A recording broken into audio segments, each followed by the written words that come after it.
Welcome back, all my fellow football fans, to another episode of the Football Mundial podcast. We're here with another episode. I got my boy Daniel Valdez at the bottom of the screen. How you doing, bro? Doing good, bro. Thanks for listening again, guys, and share some soccer, a little bit of soccer news, a little bit of knowledge that we have. Excited to be here again. Yep, you already know that's what we're here for. Talking the game we love. How about you, Daniel Grijalva? How you doing, bro? Doing good, bro. Good to be back, Happy to be here. Glad everybody who listen is listening. Thank you everybody for supporting us. Yep, we appreciate everybody. New listeners, if this is the first time you're listening, go ahead and subscribe, whatever platform you're on. But we'll just go ahead and get right into it. The big news for this week broke out Monday, March 1st. The Barcelona scandal continues. Former Barcelona president Josep Bartomeu, his right-hand man, Jaume Masferrer, the Barcelona CEO, Oscar Grau, and the head legal counsel, Roman Gomez Ponti, all have been arrested and were released March 2nd, the next day, due to the allegations of coming from the Catalan police. Essentially, Barcelona, these four men were involved with i3 Ventures. They had hired them to spread Barcelona's name positively throughout social media to try to grow the name. But it seems they kind of abused it, and Bartomeu was, attacking certain players of the squad, Messi, Piqué, presidential candidates such as Laporta and Font, journalists in Spain. And it's an ongoing investigation still. Like I said, everyone's been released, but this is another stain on Barcelona. The front office, Rosell, the previous president before Bartomeu, when he took over, was also arrested. So, these are two presidents who have now been arrested from Barcelona. So it's just not looking good for them, Do you guys any thoughts on that? What did you guys think when you first saw the news?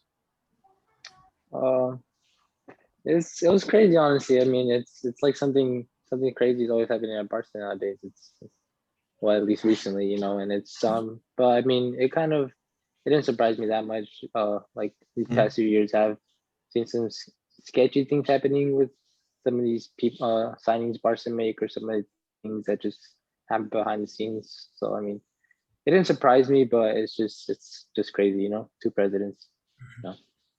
Yeah. No, yeah. I mean, it's not really surprising considering like all the rumors that there were during his presidency. I mean, you always talked about, especially how you're saying about the venture, that Mm-hmm. program. How they were bashing players and they were praising him. You know what I mean? And so I mean, he got a lot of hate from. I mean, most people who love Barcelona really, really hated the guy towards the end.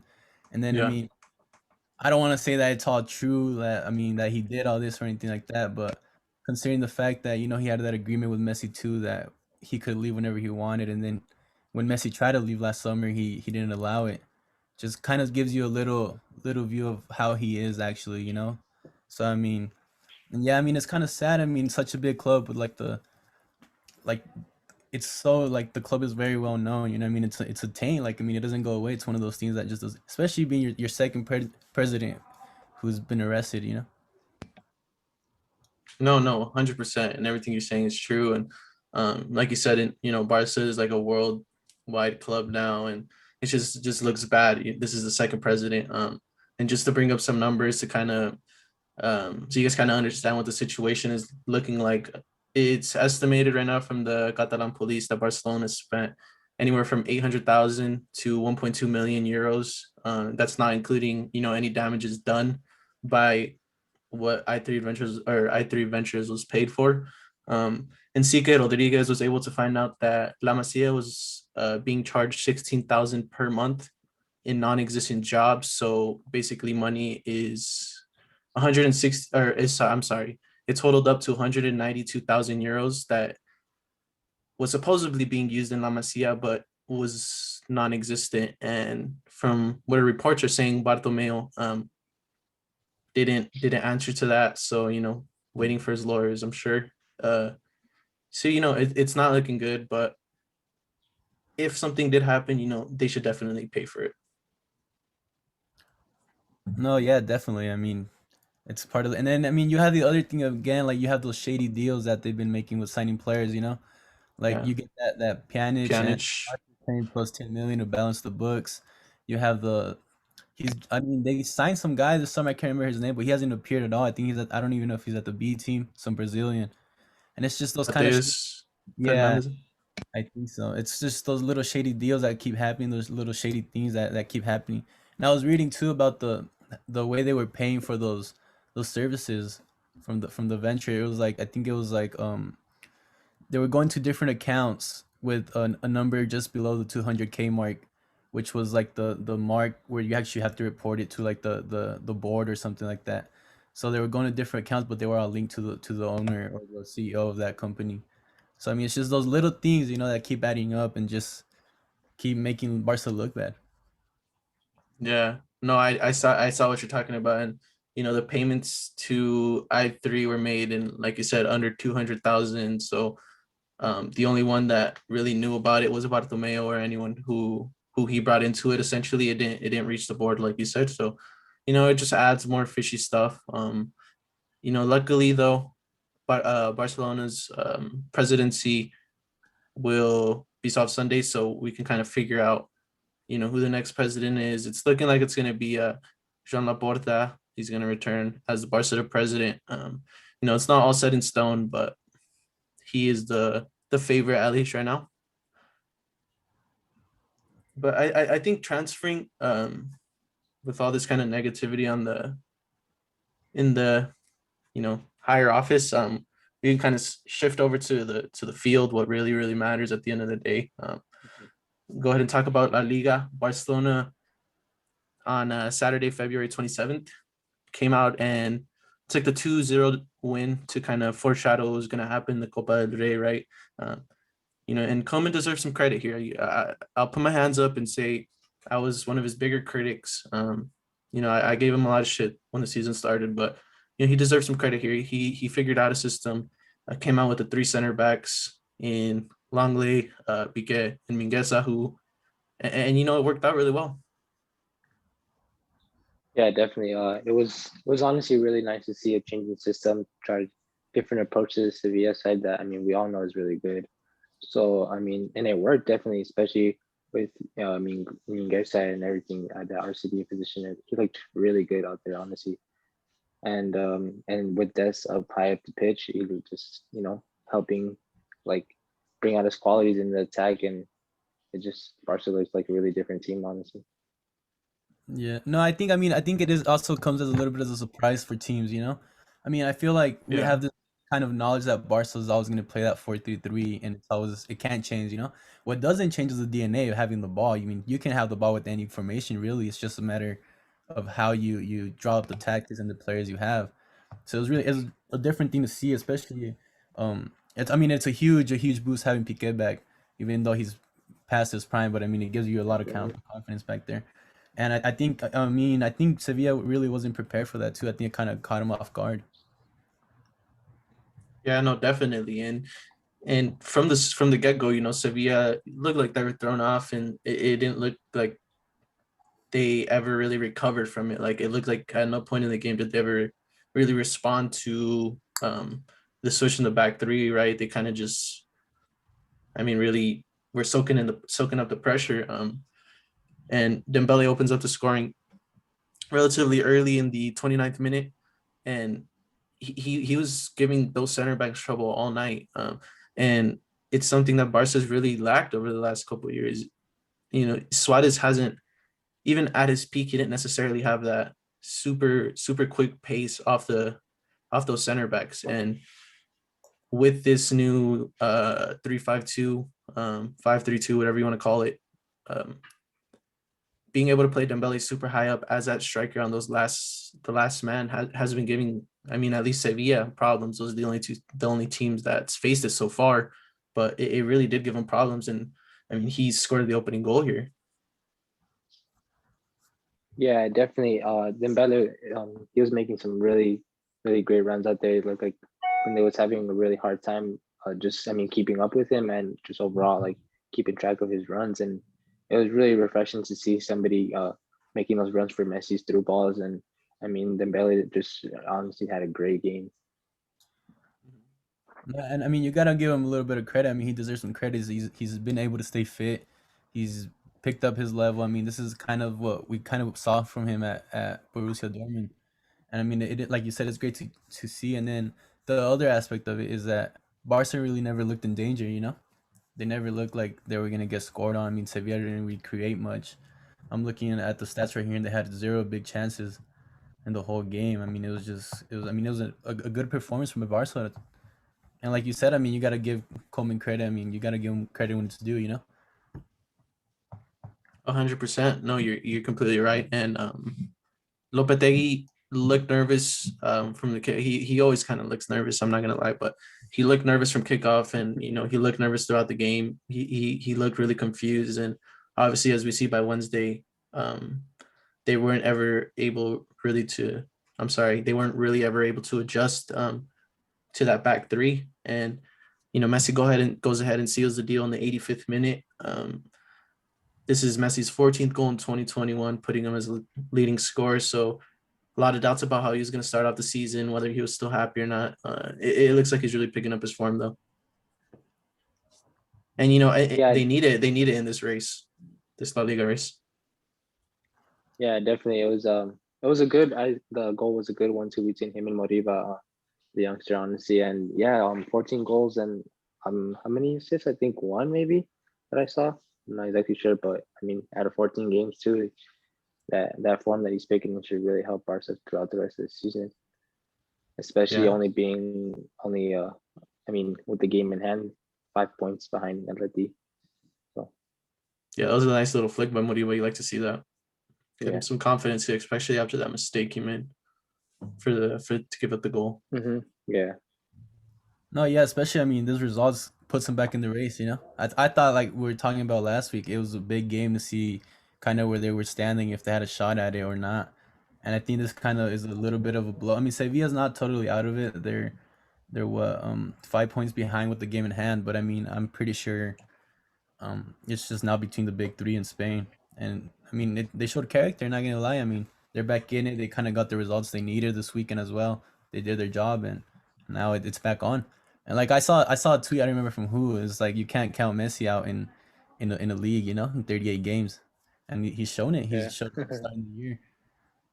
No, it's true, especially when it's like one of the best players in the world, right? It's hard to have enough goals in your team, to have enough assists in your team to compete with a team that has him in it. Because regardless of the form that he's in, regardless of who's around him, he's gonna get those goals. He's gonna get those assists. He's gonna put the team on his back when he needs to, and pull out those results. And 5 points behind right now. But Atletico does have the game in hand, of course. But they have a big one coming up, and they still have to play Barcelona. So there's points up in the air. The season's closing up, and kind of moving on to Atletico. On Sunday, they take the 2-0 win away from home at Villarreal. Villarreal played well, but they couldn't score. They haven't been in the best of form. They haven't won in 7 league games now, 5 draws, 2 losses. They're outside of Europa qualification right now. And we kind of just saw the return of like a classic Atletico. Super defensive. No, yeah, yeah, definitely. And I mean, like you said, they have a big one coming up, and then after that, they got Athletic Club, which is never an easy game. I'm just kind of worried. I mean, because you still have to play. They still have to play Barca, I believe, and then they play Madrid this weekend, obviously. And you just might. I don't know. It just depends if they got knocked out of the Champions League, then their main focus will be on the league, and then, I mean, it's all or nothing for them. You know what I mean?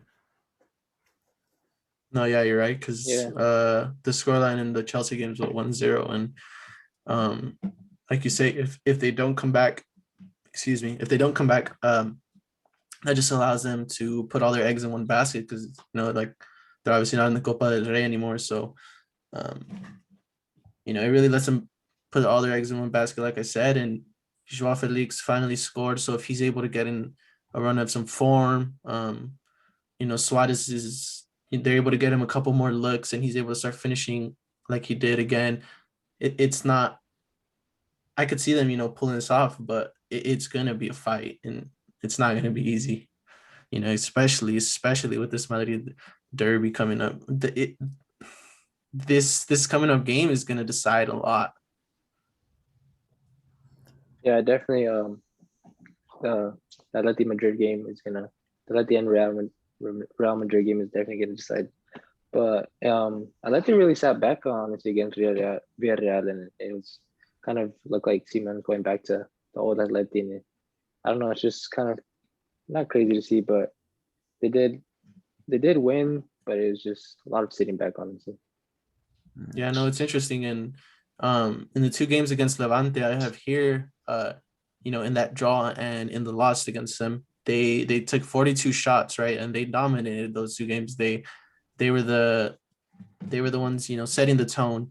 And out of those 42 shots, they were only able to get one goal. Whereas in the Villarreal game, they had 6 shots and they were able to nick 2 goals, right? And they didn't look the better side. They didn't look like the bigger team. Villarreal really was controlling possession, and Chukwueze was giving them some problems. But what really matters is, especially to Simeone, is pulling out that victory. And these are those types of games that if they do win La Liga, we're gonna look back on and be like, "Oh, well, that was a huge win." The 2-0 against Villarreal.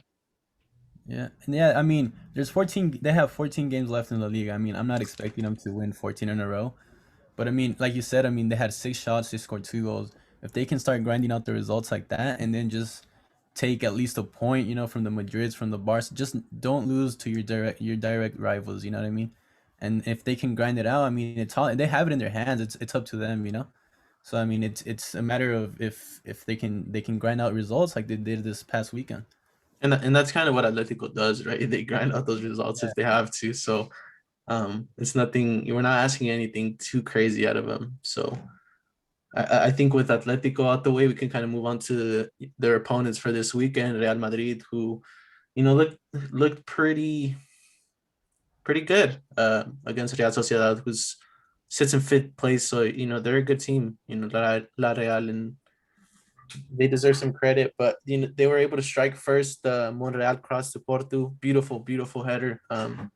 Maybe did get a little bit of luck, but they looked good. They just weren't able to get the result. But Sociedad did create some chances. Even though they weren't too impressive. No, yeah, I mean, Yeah, they go up, and then I mean, like you said, Madrid didn't look too bad, but it's just like we were saying, you gotta grind out those results. You gotta be able to beat the good teams as well. I mean, and I mean the fact that you go down and you barely are able to tie it is kind of worrying for them. You know what I mean? Like you have those are the type of games you cannot lose right now down the stretch. I mean, they didn't end up losing at that, but I mean, it kind of feels like a loss compared to what they've been doing. And then they fought to Barca based on I think goal difference. Mhm. So, I mean, it's one of those teams where you just gotta be able to find a way. yeah, definitely. This game kind of honestly changed my view of how the title race was gonna go, because I was leaning more towards before the weekend, like Real Madrid were gonna have more of a chance of catching up to Atleti, and this tie just really changed, kind of changed it all, especially with the game next weekend. Yeah, no, you're right. But I think although Real Madrid dropped the points here, they have a chance to redeem themselves, right? They have a chance to um, essentially, take 6 points away. Not exactly 6 points, but it's 3 points that Atletico could technically get on a win, and 3 points that you can stop your rival from getting, more points. So these games between each other are kind of title deciders in a way, and this is something that we're really gonna highlight next episode. The Real Madrid and Atletico Madrid derby. Yeah, I mean, this is Yeah, kind of definitely. coming down the stretch. I mean, it's gonna be an interesting one. I hope it's a good one. I hope maybe, I mean, if Barca gets the job done on their side, a Madrid win is probably the best result. Just because I mean, Barca would go on top of goal difference still before on them. But I mean, even a draw would benefit probably Barca as well. Yeah, because with the draw, A draw would put 6 points between them with equal games. So Barca could still take the 3 points directly from Madrid, which would only let Atletico slip up one more time before they're equal on points. It's really confusing, but that's how close it is. It's confusing, and it's good when you got to start crunching numbers, and if this team wins this game and this team loses that game, that's how a title race is good, and that's what football is about. Yeah, definitely. It's honestly it's getting really close, and it's like a nail biter. Honestly, like it's coming down to the stretch, like Daniel said, and it's honestly good to see. Like I mean, the Premier League, Man City is like what running 14? away. I don't know. It's just and like it's just other leagues. I mean, the other leagues are kind of close too, but this one honestly is really coming down to the stretch. Yeah, so definitely, next episode we're gonna keep watching this title race. Definitely let you guys know how that Atletico Real Madrid game went. It's gonna be a big one, like we said, for the title race, to see who will ultimately be the winner in La Liga. But shifting away from the league, we're gonna go ahead and move on to the Copa del Rey in Spain. We had the two semifinals. The first being Barcelona versus Sevilla. Second leg going into the game, Sevilla has a 2-0 lead. And in some crazy fashion, in thriller and the last minute goal, Barcelona was able to bring it back. And this back three continues to thrive, like we talked about earlier in the episode. Yeah, definitely. It was good to see him stick to the same system. I mean, it worked, so might as well try it again against. I mean, it was risky too as well because I mean you're playing the same team. They might change it up as well, but I mean everyone kind of did what they were asked to do. Well, not everyone, but most of the team, honestly. So yeah, and I think this game was, sorry to cut you off about this, but I think this game was even more dominant than the first one. Barcelona, right here I have 22 shots, 8 on target, 68% possession. That sounds like looking at it just statistically based, it sounds like they're playing like a smaller team, not a Sevilla, right? One of the top 4 teams in La Liga, as we've seen. But this back three continues to shine. Like I said, Mingueza, I'll give him a 9 out of 10. If it wasn't for the penalty, I'd give him a 10 out of 10. But he looked great, and that was one of the players that I really was pushing Koeman to. I wanted to see him out there, and he figured out a way to get him and Dest in there and to really get the best out of both of them, and to help Ike, who my president Laporta, who Freixa, who and Font, who that's my president right there. The last minute goal, and that's just one of those beautiful moments that this game produces. No, yeah, I mean, I'll be the first one. I didn't think they were gonna go through, and they came close to failing. They But did. I mean, especially when you play like a second leg and you're down, it's always good to get a quick goal. Dembele gets in like the first 15, and from there on, like you said, it was just they controlled the tempo. They played however they wanted, and you had that big Jordi Alba chance who hits the crossbar. And I mean, they look very good, but then at the end, I mean, you also have to take into account what Ter Stegen does. You can call it like you can call it no Campos mistake on the PK, but I mean, you have to make the save. You have to dive the right way first of all to make that save, which was big. And then, just how we were talking about, I mean, Fernando takes that second yellow towards the end, and it doesn't seem like a big deal at all. But then they tie it, and you have to play an extra 30 minutes with the man down. Yeah, no, and just going off that yellow card, right? Like, it's such a small play, but it's just a ripple effect. Like, right, that yellow card leads to the foul outside the box. That foul outside the box that Messi takes gets tipped out for a corner. And, that's the corner where it ends up coming across. Diego Carlos saves it right before it goes out. Griezmann picks it up, fakes the cross, and he crosses it into Piqué, right? So that one yellow card that turns into a red card led to the free kick, which led to the corner. And I was telling Grijalvo about this before the episode. If Diego Carlos lets that out, it's probably game. Yeah, Barca gets another corner, but I mean, are they going to score from it? Probably not. If there's a slimmer chance, then I mean, what happened? Obviously. Yeah, literally, like seconds later, Griezmann gets in, makes a cross. I mean, it's just honestly like it's honestly a game-changing play right there. It goes out. Honestly, tempo of the game just changes. Yeah, it's incredible. Like that one little foul led to really everything happening, and Sevilla just looked like they wanted to give up the game in a way. And the only player that I can really say had a good game off the top of my head was Acuna, who was really able to shut down Des. Um, but even then, he didn't provide too much going forward. He was just more defensively solid. And Sevilla just they didn't look like the Sevilla that just beat Barcelona. And maybe Barcelona wasn't who they were back then, but they just look kind of lost.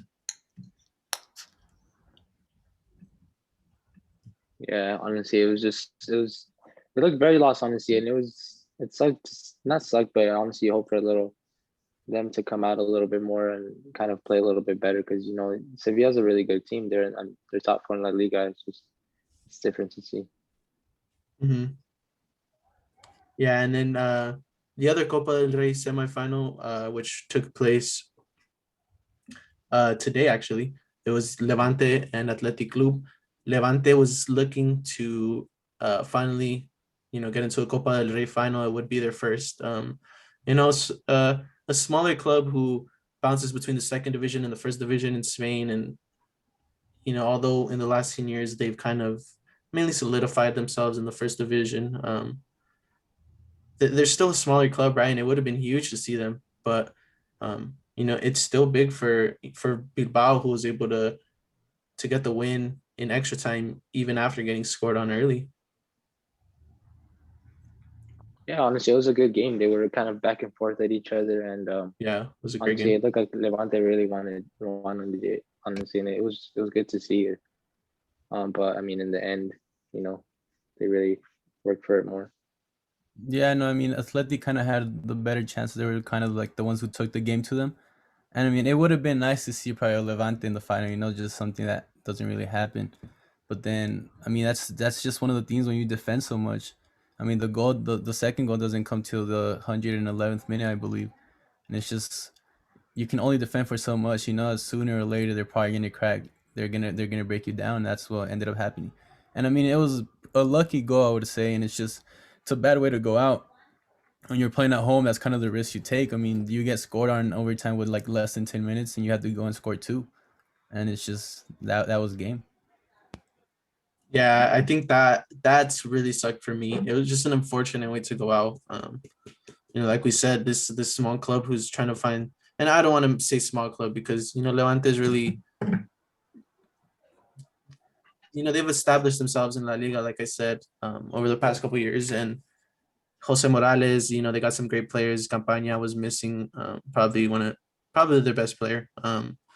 But I think it was very unfortunate to go off that Berenguer goal, which was deflected. A shot outside of the box, and one of the defenders gets a touch on it, and it bounces in. Really heartbreaking goal. If they're able to hold it to the 120th, it goes to penalties, and that's probably their best chance to move on. But we're gonna get another Athletic Club in Barcelona final. I'm sick of these guys. I'm so sick of them. But Marcelino's doing a great thing over there. Muniain is looking like the Muniain that we saw when Bielsa was there. He's looking great again, and it looks like he, when they scored their second goal, he kind of Muniain comes up to him and he jumps on him like a little kid. And this is a grown man, Marcelino. He's an old, not an old guy, but he's an older guy who's, you just see him jumping around like a little kid. And Valencia made a big mistake letting him go, and Athletic Club came out victors in that. It was a great signing, and he's doing great things for them. Like I said, another final. To think that Athletic Club could win two this year. Yeah, I mean, No, yeah. Oh, sorry, Daniel. It was just No, go ahead, bro. like it would have been nice to see Levante, a team that was rarely in these kind of positions. But then again, like we all know, the better match would have been Athletic Club. So I mean, it's an exciting match. I think like it's a team that Barca really struggles against. And like you said, I mean, it's just one game. and that's where if they defend well and they get those counters, you just got to be careful. Yeah, definitely. It should be a good final, honestly. I mean, Athletic, well, they're a good team. So I mean, honestly, it sucks to see that Levante didn't get to make it, but the final should be a good game. Yep, definitely. That final's gonna take place Saturday, April 17th. So we're definitely gonna cover that game when it comes around. A little over a month away, but Athletic Club versus Barcelona in Copa Finals, 2009, 2012, and 2015. So it's not something that we haven't seen before. These two And very historic clubs in Spain. and then it's not like you automatically know Barca's gonna win. You don't Yeah. too long. You go to the Super Copa right now that just happened, eliminated them, and then you go back, I think, to the Super Copa of Spain a couple years ago, and Mm-hmm. beat them as well. Yeah, no, you're 100% right. So will Athletic Club be able to get their second cup of the year? Will Barca be able to secure a first, potentially a second if they win La Liga?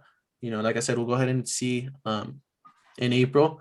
But with that, we'll go ahead and transition into the Bundesliga. The first game, Bayern comfortably wins 5-1 against Cologne. Cologne just kind of sat back and suffered. Nothing too crazy.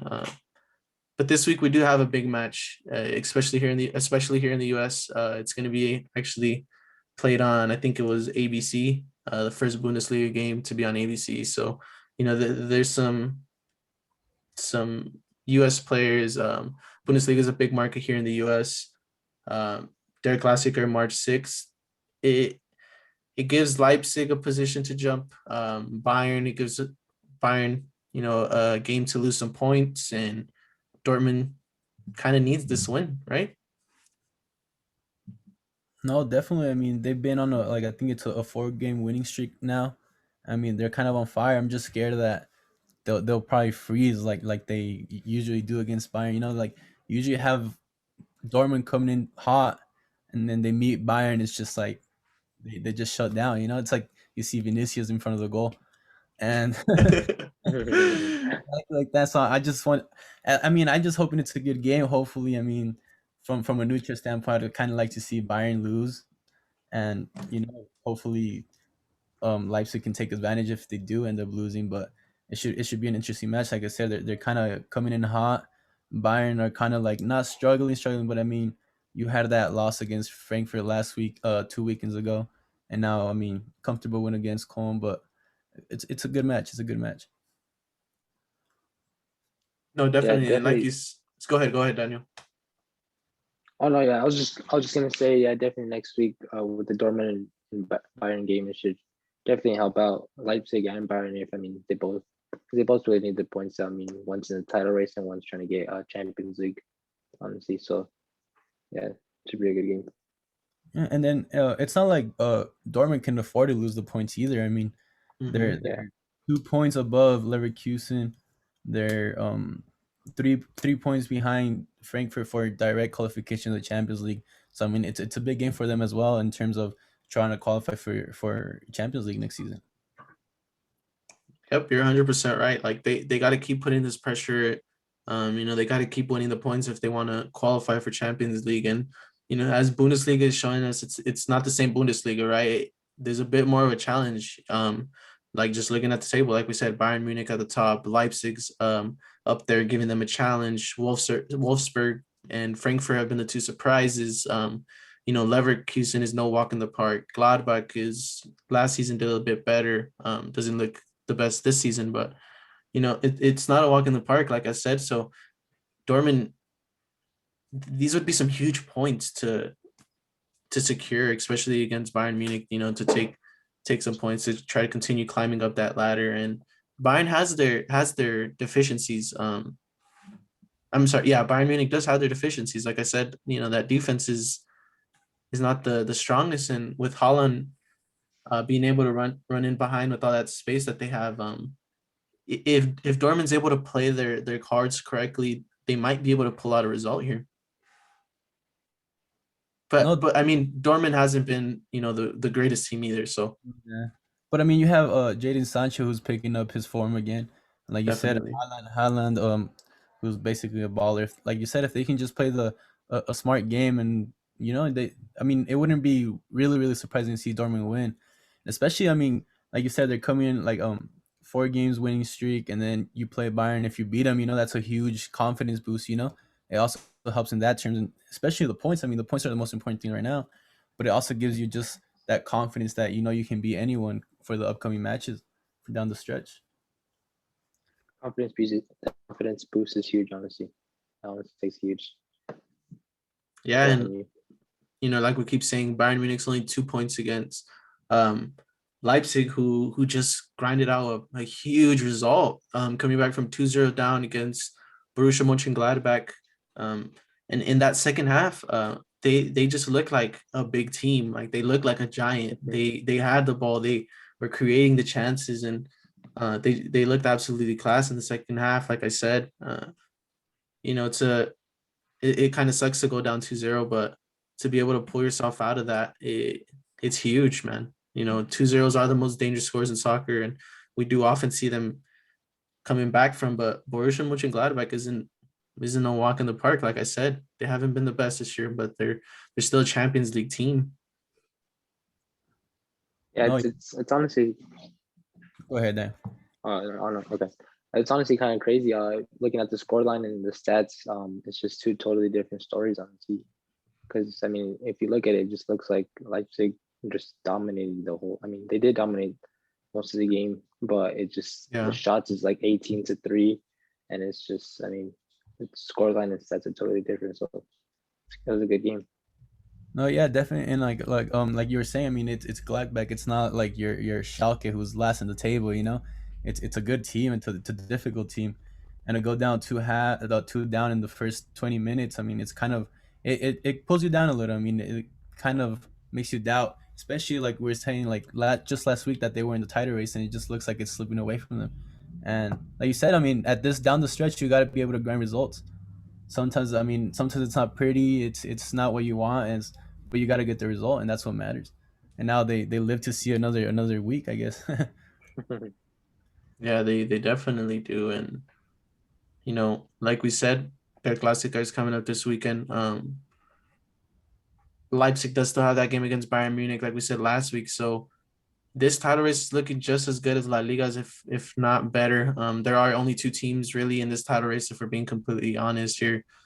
But yeah, this one's a little closer, and I know I always say this, and I know we said this last week, but Leipzig winning would be huge. Definitely, really huge.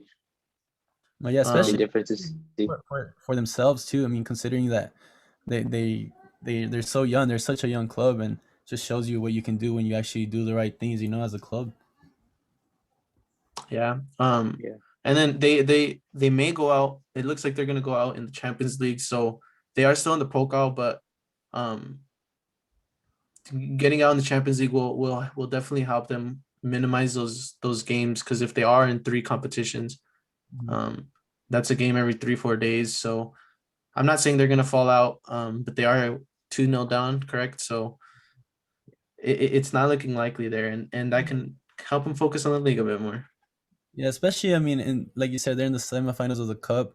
But I mean, if you don't draw, if Dortmund, I mean, the other 2 teams aren't even in the first division. So I mean, it's not that kind of a big stress or like a big game if you don't draw Dortmund in the semifinals. So you like you said, if they go out in the Champions League, they kind of can focus a lot more on the league. Mm-hmm. Um, just looking at around at the rest of the Bundesliga, there was a couple big games I wanted to touch on. We had Werder Bremen versus Frankfurt on Friday, February 26th. Like we said earlier, with Frankfurt losing, it allows Borussia Dortmund just to push ever closer.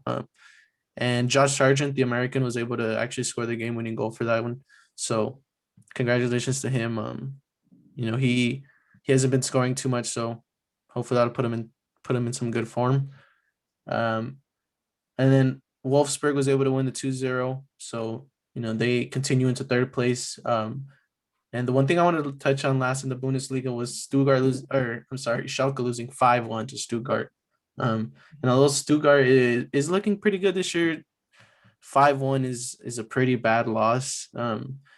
They Schalke fires Christian Gross, their fourth manager fired this year. Yes, that's correct. Their fourth manager fired this season already.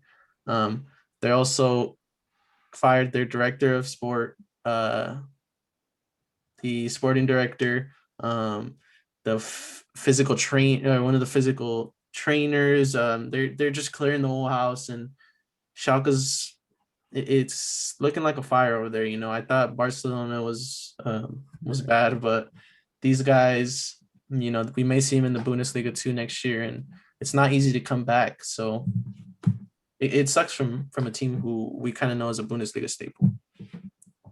No, Yeah, definitely. definitely. I mean, no, yeah. I mean, they. I mean, I remember them playing Real Madrid in the Champions League and winning a couple of years ago or a few years ago. I mean, it's just and then going down. Like it's crazy to see. Yeah, no, and I mean it's kind of a team that has produced quality players in the past, or they've attracted. I mean, it's been a while, but Draxler was there. I know Sane was there. For a time, Huntelaar, whatever, was a starter who's a good player there. I mean, Um, even Kabak, who just moved to yeah, Liverpool, yeah, yeah. So I mean, they've been able to produce like McKennie. McKennie, yeah. I mean, who's Yeah, balling out in Italy. But I mean, I'm just looking got at the signed. stats right here. They won one game, they've scored 16 goals, and they received 61. You know what I mean? Like it's just sad to see how that's going. And I mean, they have 9 points in 23 games. It's ridiculous. One win in 23 games. It's But yeah, sad, man. it is sad. And Especially it like, wasn't too long ago. It wasn't too long ago that they finished, I think it was third or fourth place, 2015, 16, 17. It was one of those years. And I mean, to where they are now, 4 or 5 years later, 18th place, which is last, one win. They're definitely going down, and it's unfortunate. yeah, especially like because you don't get the same amount of money when in the second division. Mm-hmm. It's so hard to come back right away.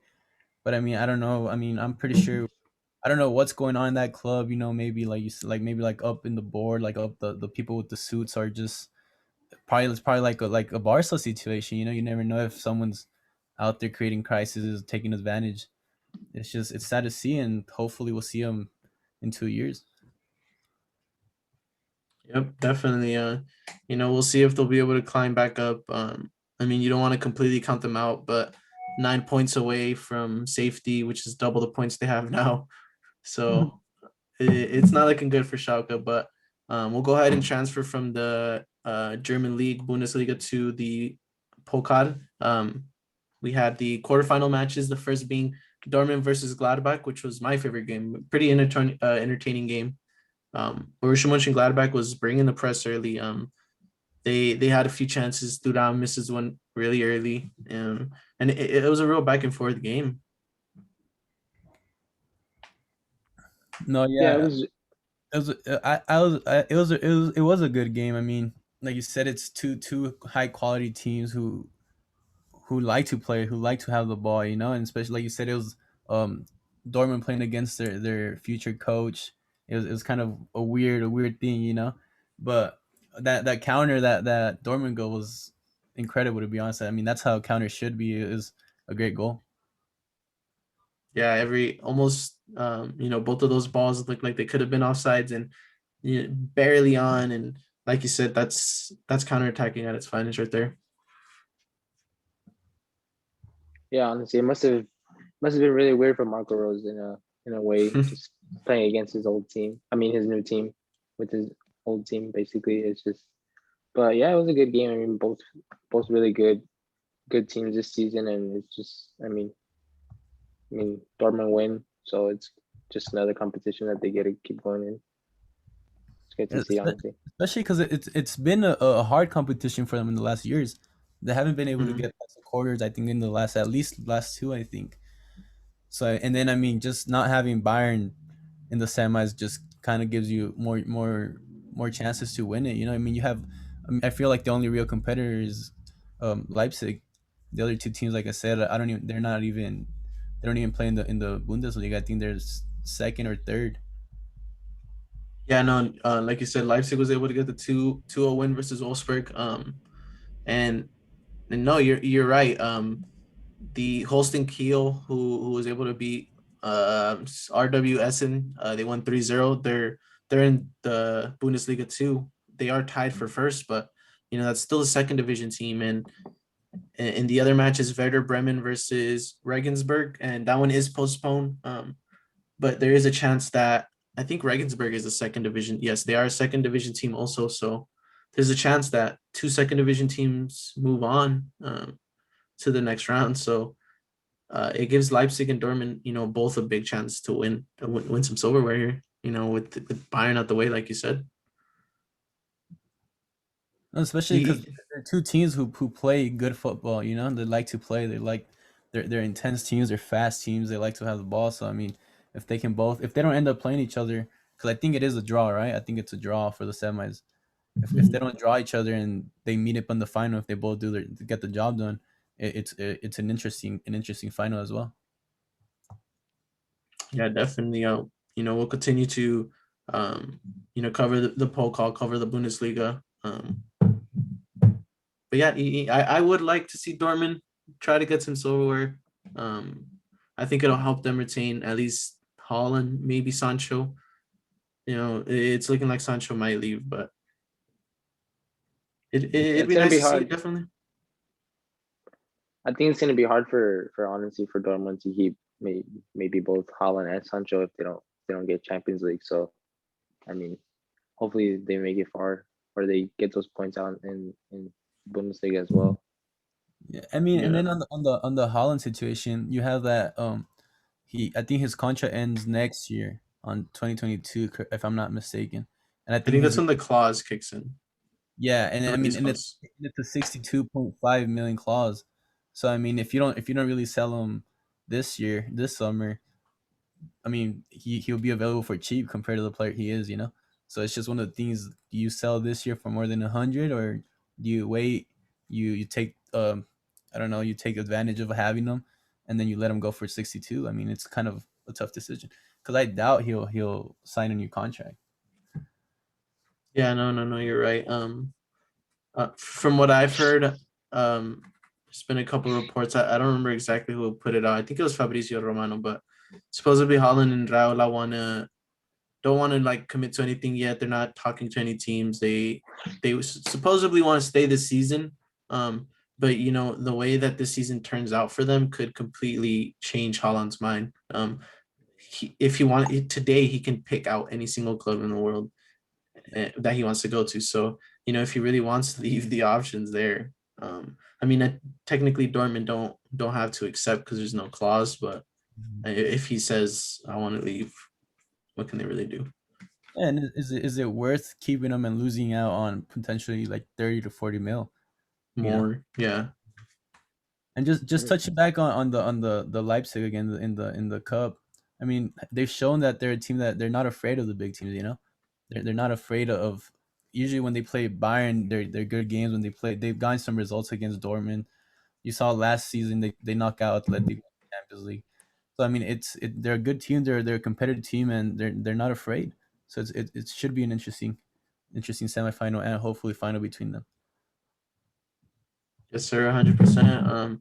So like I said, we'll go ahead and cover that when it comes around. That kind of wraps up what we had in terms of like the Bundesliga and La Liga. Just kind of some after show talk.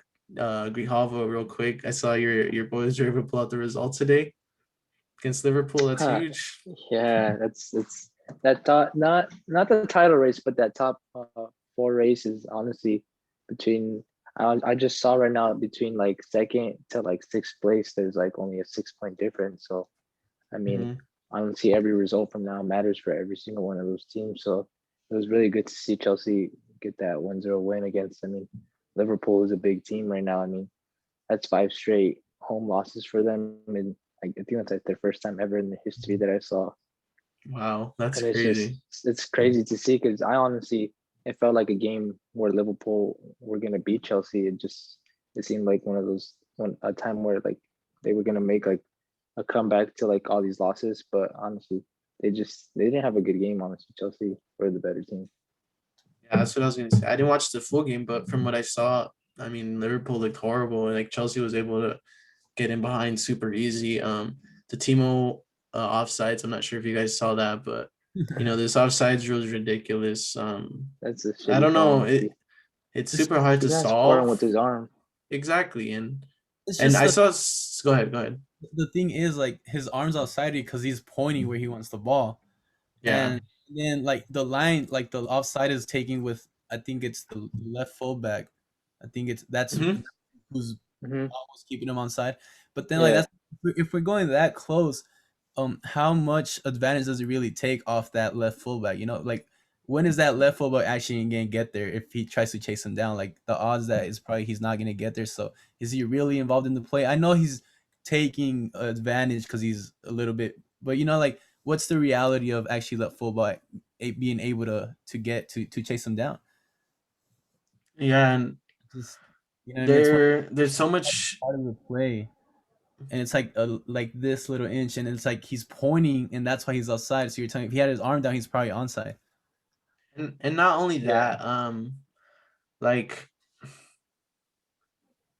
there's just every league I feel like has their own rules, and I think offsides is a little more clear. So maybe this isn't necessarily for, well, obviously offsides isn't clear because this happens all the time in a lot of leagues, but with VAR, but it just feels like there's no consistency, and like FIFA as a whole needs to kind of figure it out if they, I mean, VAR is going to continue, but um, they kind of need to set some rules. And I saw Sid Lowe recommend that he thinks that they should be because of VAR, and there's so many little inches of what part of the body counts, is an arm, offsides or not.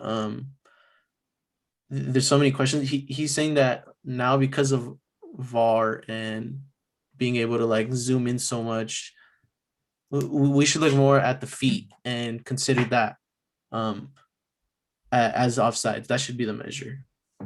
Especially when it's so close. You know what I mean? Like if he's like I don't know, like I mean, if you're a foot, I mean, it's kind of obvious, but it's like how much advantage really is it if you're like half an inch? And then yeah, how much, like, when are we looking, like how, at what second are you making sure that the frame that you selected is exactly when the player's touching the ball? And even then, like, it's hard to tell exactly when he's touching the ball because it's frame by frame, right? Like it's not going to be a perfect image at the second he touches the ball. So there's so much little shit that goes into it that I think changing up the rule to be something. Although it's been so long that we're used to the offsides rule being everything that can't score a goal, so everything except your arms essentially. Um, but there may have to be a change because of VAR and because it's so hard to pinpoint things like that. And I think it's hard to see how that would go with like using your feet instead of, or your legs instead of all the other parts. But I mean, it sounds like a good idea just thinking about it right now, but it's something that they would have to actually sit down and talk about. yeah. I think it's the little inches that really it just doesn't matter. Like, I mean, is he really offside if it's like a couple inches? Like, come on, like there's really no advantage to that, and especially it being his arm. I mean, like, come on, you can't score with that. It's just those questionable calls, honestly. Yeah, it's just like the broader if you make the rule, the more like controversy there Room for will. error. Yeah. Yeah, like, but then it's like going back. Like if you have your center back just facing the field, and then you have Timo Werner running at you, and he's in half an inch offside, how likely is it? Even if you were the same position as him, you're gonna catch him. Like you really think you're gonna catch him? Like it's just one of those things where, I mean, they have to fix it. They're always gonna be nothing. There's no such thing as a perfect system either. So I mean, it's just kind of those things you have to deal with nowadays. Yeah, 100%. But I didn't really realize that the table was this close from 2 to 6, like Daniel was mentioning. Um, like if Everton wins their game in hand, they're only Bro, 2 points behind United, and if West Ham wins their game in hand, they're only 3 points behind United, which is kind of crazy to think about. West Ham being 3 points from second. yeah, They and I were mean, battling for relegation last season. Yeah, It was crazy. Yeah, and like Villa too. it's a big result for Chelsea because even if Everton still have a game in hand and they're a point behind, so if they win it, they still go above Chelsea for that fourth place. So I Mhm. mean, imagine if Chelsea wouldn't have won this game. The worrying part is Liverpool. I mean, they're kind of just falling and just I Yeah. think they might drop to ninth if Everton win. yeah, because Tottenham still have a game in hand too, and they can pass them. They're only a point behind. And Villa, I Hey, think if my leads aren't too far behind fucking Liverpool, boys. Even Arsenal, man, that's sad. oh yeah, they're only like 8 points behind Liverpool. Huh? Yeah, or something like Yeah, that. yeah. So, I mean, it's clear City's gonna win that one at this point. Yeah. That no one's stopping that team. At least in England. The derby. I Yeah, mean, the Manchester Derby is coming up this weekend too. Should be a good yeah. game. No, that's what I was gonna say. Our next episode, is gonna be a great one. You guys definitely have to tune in for that one. We're gonna have the Madrid derby. We got the Manchester City derby, and then we have the Klassiker. So that's Borussia Dortmund versus Bayern Munich, Real Madrid versus Atletico Madrid, and Manchester City versus Manchester United. So, those are all huge games that we're gonna go ahead and cover next week, as well as the Champions League games. That should be a fun weekend for football. Yeah. Yeah, definitely. So, like I said, everyone go ahead and tune in next week. We got the Champions League games. We got Dortmund Sevilla, Juve Porto, Liverpool Leipzig, and PSG Barcelona, to go ahead and cover next week, along with those derbies that I mentioned in the title races. Yeah, so it's getting really exciting, and especially as the season's kind of coming to an end.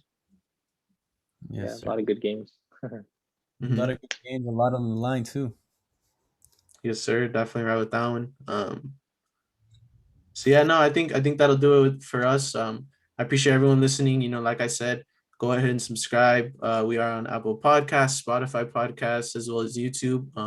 Go ahead and subscribe on whatever platform you're using. Leave a like, rating, and we appreciate it all. But that'll be it from us, guys. Appreciate it and have a good night.